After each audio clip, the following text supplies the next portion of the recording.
Eka Lestari Salim, Sarjana Sains Terapan, Magister Kebidanan.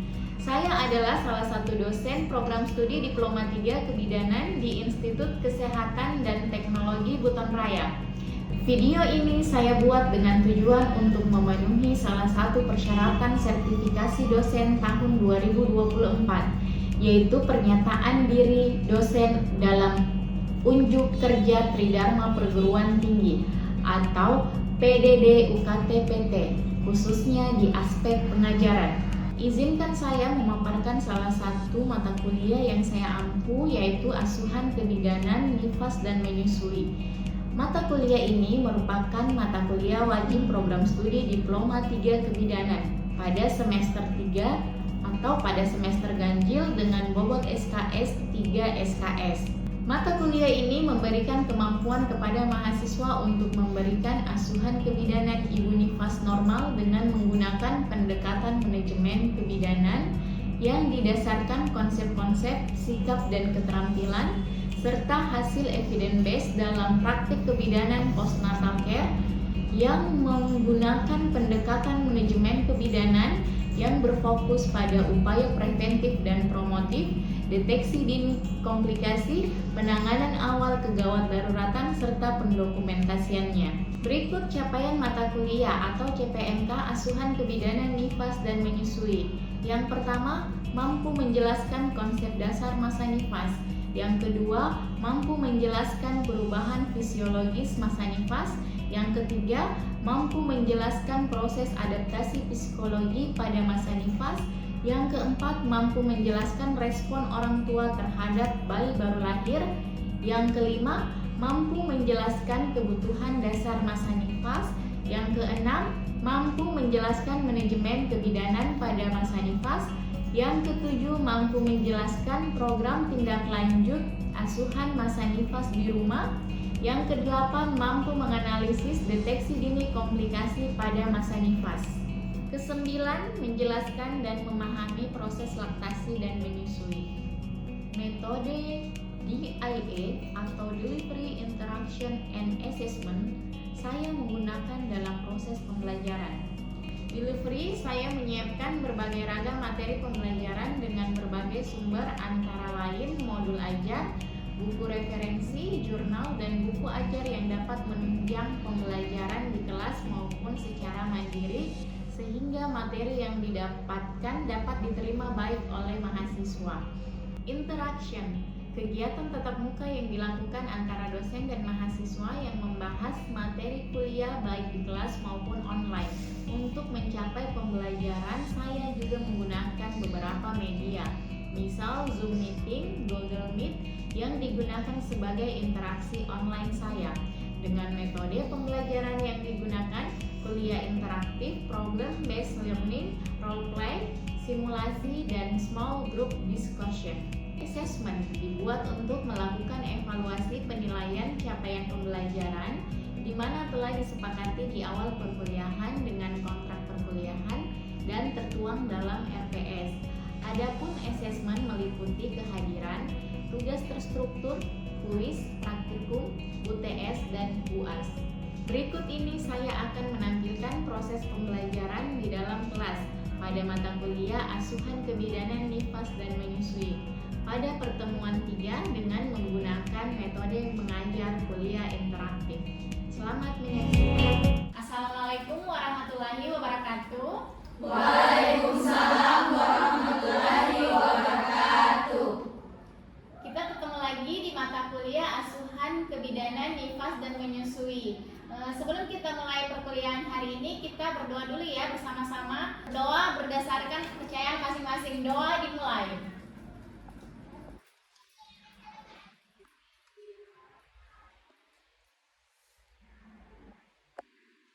Doa selesai. Bagaimana kabarnya kalian hari ini? Alhamdulillah, luar biasa. Allahu Akbar. Wah, mantap ya. Sebelum kita memulai materi, saya presensi dulu ya. Eka, Hadir Bu. Yulia, Hadir Bu. Pasliati, Hadir Ibu. Hilda, hadir Ibu. Sumarni, hadir Ibu. Oh, hadir semua ya hari ini. Hadir Bu.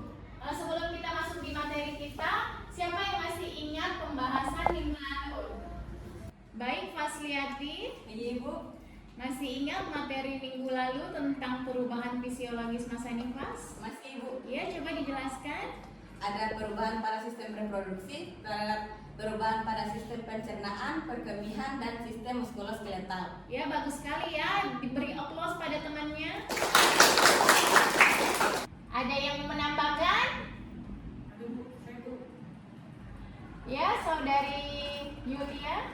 Baik Bu, untuk perubahan masa nifas yang pertama yang selanjutnya itu ada perubahan endokrin, perubahan tanda-tanda vital, perubahan sistem kardiomuskular, serta perubahan hematologi. Ya, betul sekali ya. Beri aplaus pada temannya. Oke, itu tadi review tentang materi minggu lalu ya. Sekarang kita masuk di pertemuan ketiga. Kita akan membahas materi tentang adaptasi psikologi masa nifas. Nah, di sini ada tujuan pembelajaran kita hari ini, yaitu yang pertama, mahasiswa mampu menjelaskan adaptasi psikologi pada masa nifas. Kemudian mahasiswa mampu menjelaskan dan mengidentifikasi postpartum blues. Yang ketiga, mahasiswa mampu menjelaskan dan mengidentifikasi depresi postpartum. Oke, ada yang tahu apa itu adaptasi psikologi? Silakan angkat tangannya kalau yang tahu. Menurut Anda, adaptasi psikologi menurut Anda? Ayo siapa? Baik, saudari Yulia, silakan. Baik Bu, menurut saya adaptasi psikologi itu merupakan penyesuaian bagi perubahan-perubahan pada masa nifas. Ya, betul sekali. Beri aplaus pada temannya. Ada yang mau menambahkan? Saya Ibu. Baik, silakan Eka. Baik Bu, adaptasi psikologi adalah penyesuaian terhadap perubahan masa nifas. Ya, betul sekali ya. Beri aplaus kepada temannya. Kita lanjut di slide berikutnya. Ini ada yang mengatakan, menurut Reva Rubin tahun 1991 ada 3 fase adaptasi pada masa nifas atau adaptasi psikologi ibu nifas. Yang pertama itu adalah taking in. Sedangkan yang kedua itu adalah taking hold. Dia berlangsung di hari ketiga sampai dengan di hari ke-10 postpartum. Yang ketiga itu ada dibilang namanya fasenya letting go, di mana fase ini terjadi pada hari di atas hari ke-10, ya? Paham sampai di sini? Paham, Ibu. Oke, kita next. Apa yang terjadi pada ibunya ketika di fase taking in, ya? Di fase hari pertama sampai hari kedua. Kita lihat di sini ibunya mengalami, ibu fokus pada kebutuhan dirinya. Terus ibunya itu pasif dan bergantung pada orang, ya?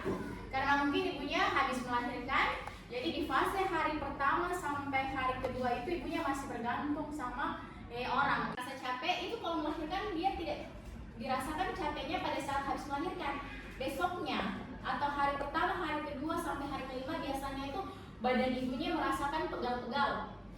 Jadi di sini ibunya butuh istirahat yang cukup. Kalau bisa ibunya tidur tanpa ada gangguan, ya. Kemudian peningkatan nutrisi dibutuhkan untuk mempercepat pemulihan. Jadi ibu nifas itu dia harus membutuhkan nutrisi sama dengan ibu hamil karena ibunya sekarang menyusui dan untuk memperbaiki untuk mempercepat pemulihannya, ya. Kemudian juga nutrisi itu berguna untuk penyembuhan lukanya, kemudian proses perbaikan persiapan proses laktasinya, ya. Jadi nutrisi ibu itu dia kalau di masa nifas ada untuk ibunya sendiri, ada untuk persiapan laktasi, ada juga untuk proses percepatan penyembuhan lukanya, ya. Mengerti? Mengerti, Bu. Nah, kemudian apa peran bidan pada fase taking in? Pada fase di hari pertama sampai kedua postpartum. Di sini bidannya harus dapat memfasilitasi kebutuhan psikologi ibu. Seperti apa itu, ada yang tahu? Gambarnya seperti apa? Oke, ada yang tahu yang seperti apa itu memfasilitasi kebutuhan psikologis ibu? Silakan kalau ada yang tahu. Ya, silakan saudari Indah. Peran bidan dalam fase taking ini ibu, kemudian mendengarkan apa keluhan ibu dan menciptakan rasa saling percaya dan nyaman pada ibu setelah masa nifas. Ya, betul sekali ya, beri aplaus pada temannya. Jadi, peran bidan pada fase tapping in itu, bidan harus dapat memfasilitasi kebutuhan psikologis ibu. Bidan dapat menjadi pendengar yang baik ketika ibu menceritakan pengalamannya. Kemudian di sini bidan memberikan dukungan mental dan apresiasi hasil perjuangan ibu waktu melahirkan ya. Kemudian bidan juga harus dapat menciptakan suasana yang nyaman. Sampai di sini ada yang mau ditanyakan? Ada Bu. Baik, silakan saudari Iis. Baik, pertanyaan saya, mengapa bidan harus memfasilitasi kebutuhan psikologis pada ibu? Ya, oke, pertanyaannya bagus ya. Pertanyaannya itu tadi mengapa bidan harus memfasilitasi kebutuhan psikologis ibu. Itu karena di sini ibunya habis melahirkan, kemudian dia masuk di fase nifas di mana dia harus mengurus bayinya, mengurus dirinya sendiri, belum lagi mengurus suami, mengurus keluarga, maka dia butuh dukungan psikologi.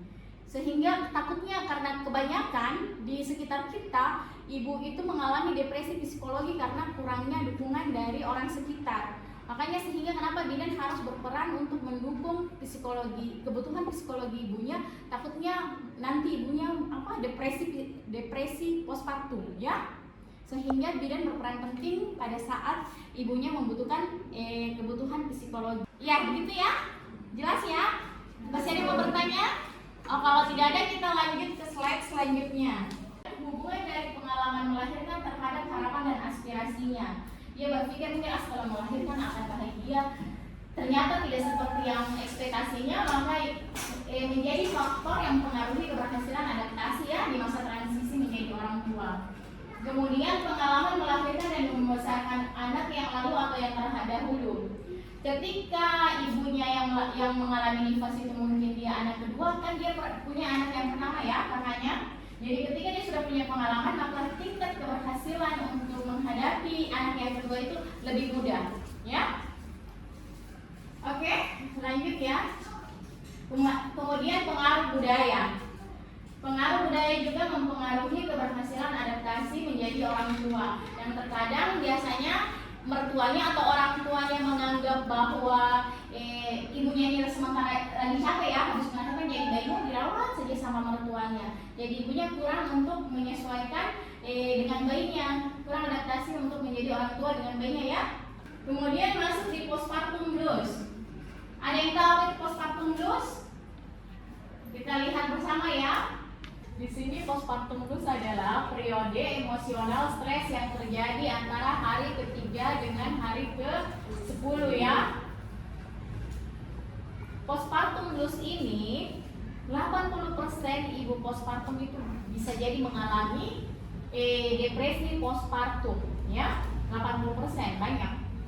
Karakteristiknya itu dia irritabilitasnya meningkat, kemudian perubahan mood, kemudian cemas, pusing, perasaan sedih dan kesendirian. Kadang malah ibunya tiba-tiba menangis, entah kenapa ibunya menangis. Tidak merasa sedih, tidak merasa ini, tapi ibunya tiba-tiba menangis, kemudian yang moodnya tadi bagus menjadi tidak bagus. Ya. Oke, penyebab postpartum blues. Ya, yang pertama yang menyebabkan postpartum blues itu perubahan hormon ya. Yang terjadi secara cepat, yang tadinya hormon kehamilan tiba-tiba berubah menjadi hormon pada saat setelah melahirkan ya. Kemudian ketidaknyamanan yang diharapkan, seperti apa ketidaknyamanan yang diharapkan? Seperti misal jahitannya mungkin belum kering, jadi ibunya merasa kurang nyaman ketika duduk, takut-takut ketika mau buang air kecil, ketika mau buang air besar. Jadi rasa ketidaknyamanannya itu yang membuat dia menjadi penyebab postpartum blues. Kemudian kecemasan setelah pulang dari rumah sakit, kecemasannya entah itu dia mampu mengurus bayinya, kecemasan mungkin dia merasa apakah tubuhnya atau kondisinya bisa pulih dengan cepat, pulih seperti sebelum hamil. Itu yang bisa menyebabkan postpartum blues. Kemudian breastfeeding itu menyusui ya. Itu juga kecemasannya, takutnya ASIku ini cukup tidak, Ketika dia cemas dengan itu, maka bisa menjadikan dia mengalami postpartum blues, kemudian perubahan pola tidur yang mungkin tadi tidurnya teratur menjadi tiap 2 jam harus bangun, itu juga bisa menjadi penyebab depresi. Oke, sampai di sini ada yang mau ditanyakan? Tidak ada, Ibu. Oke, kalau tidak ada yang mau ditanyakan, kita masuk di sesi kuis ya. Ibu akan membagikan link kuisnya ya. Silakan dikerjakan.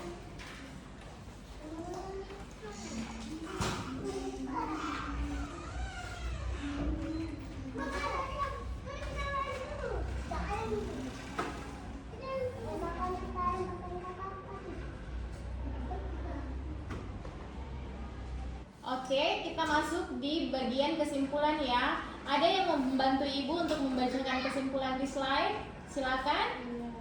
Baik, Saudari Karimatun, silakan membacakan kesimpulan yang ada di slide. Terima kasih.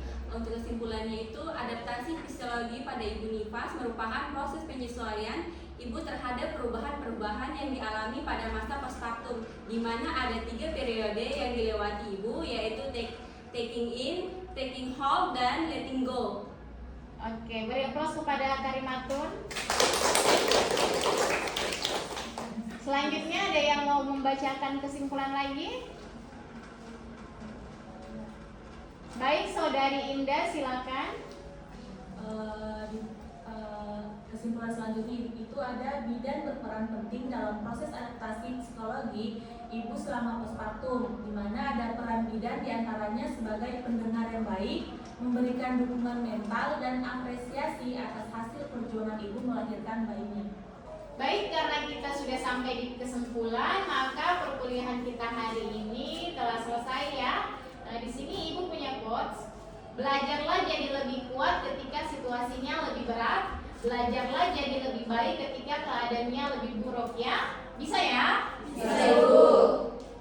Oke, karena perkuliahan sudah berakhir, maka kita sama-sama mengucapkan lafaz hamdalah. Alhamdulillahirrahmanirrahim. Semoga apa yang kita pelajari hari ini bisa bermanfaat buat diri kita dan orang-orang di sekitar kita.